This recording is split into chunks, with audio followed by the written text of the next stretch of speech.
Hey everyone, my name is Talon and welcome to my channel. I wanted to do a separate kind of gaming video for the T-Mobile home Wi-Fi or home internet and everything.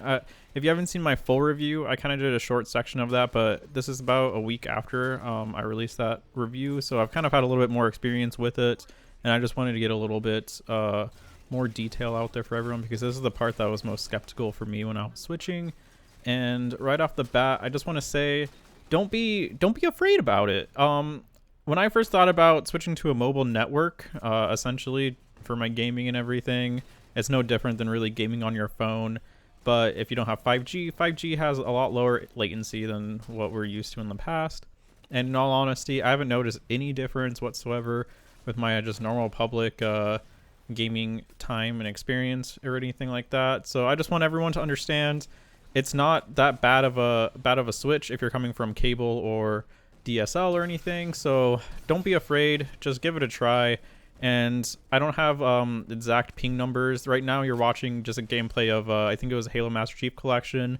And if you notice in the game, like I have no issues playing with anyone, and I haven't had any issues for the last couple of weeks playing on this. And yeah, I just haven't had issues, whether it be like sniping, whether it be really anything. I have not had any issues with it. So I'm going to be kind of just going into some of my recordings from Call of Duty Warzone that I took for my comparison sakes of my old Cox internet to my new T-Mobile internet. And you will notice that there is some ping differences, but it's not going to be that bad. Alright, so just like I said, we're moving over to Call of Duty Warzone now. And I like this game just because I can kind of show you guys the latency, I can show you packet loss, I can show you everything that's going on. And for the most part, it's still a pretty popular game. So right here, this is going to be first a little bit of gameplay of me using my Cox internet. That's just my cable company that I've had for years. The Wi-Fi speeds for it, or just speeds in general, doesn't have to be Wi-Fi, was 150 megabits a second. It doesn't really matter much for latency or anything like that. But as you can see right here, my latency at the moment is around 50 milliseconds, and that stays pretty consistent. And surprisingly, I actually got this little moment recorded, and if you guys watch my full video review, this is the same gameplay. And if you notice, that just spikes the latency right there up to 200, almost 300 milliseconds. And this is some rare kind of occurrences that I've had with this cable company, and this has occurred to me with for multiple houses multiple times throughout the year.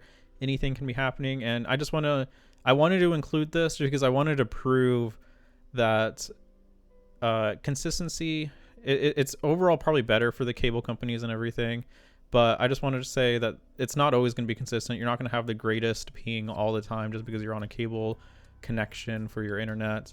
And that was just proof right there. It goes up, it goes down. It just depends on just what's going on in life, I guess. And this is now me switching over to my T-Mobile home internet. And you will see, yes, it is a decent bit of a difference in terms of the ping right here. This is the same. I didn't switch regions or servers or anything like that. So this is exactly the same server that I was on before. And you'll notice that, the ping's a lot higher. But originally, the last one was about 50 milliseconds. This one is now around 110. But I will say, if you're just playing public matches, and if you're playing games that utilize dedicated servers, you're not going to notice really any difference between 50 milliseconds and 110 milliseconds. Like I said, though, it depends on, especially if you're playing games with dedicated servers, because that makes a huge difference. If you're playing a peer-to-peer game, like, I don't know, older Call of Duty games or something where you had host migrations and stuff, you're probably going to notice it a lot more. But honestly, I've been playing on this for weeks now, and I don't really notice any major differences. And I just wanted to clear that air for everyone. If you want to switch to your internet provider, don't be afraid just because it's on a mobile connection. Honestly, it's totally playable as long as you're not an actual esports competitive type of person. Maybe you shouldn't. Maybe you want the best that you can possibly get, but for probably 99% of people out there, this is absolutely acceptable for gaming, and actually really, really great. It's consistent, and I've had no issues with it.